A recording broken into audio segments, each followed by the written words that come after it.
magacaygu waa Cabdiqaadir Ibraahim Aadan oo ku magac dheer Ibraay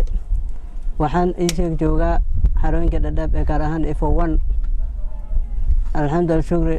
oraan iskuul aan soo dhigtay iskuulka waxaan ka keen waynay marka hadda waqti wuxuu ii saamaxay inaan dhanka farsamooyinka gacanta aan ku biiro alxamdulillah shukri maanta heerkan aan taaganahay maalinka soo gaarsiiyay wax badan horta oraan cagsi loo furo iyo dhanka u xiranto ma aqaanin soo alxamdulillah shukri maanta nin meesha waxaan ahay heer sare jooga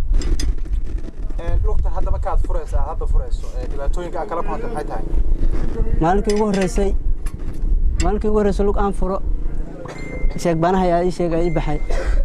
lugta ayaan meel jilibka ayaan ku dhuftaa cagta jilibka cabaar toddoba bir camal oo ka xarusanaa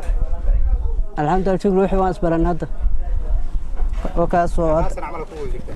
anigu hadda ilaa sana hataa ma sii gaaro waxaan joogaa 5 bilood marka hadda waxaad baratay qaabka lugaha loo furo iyo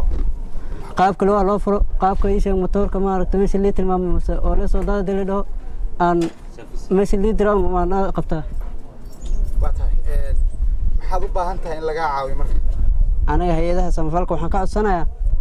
maadaama hadda aan qaxootina waxba sii haysanin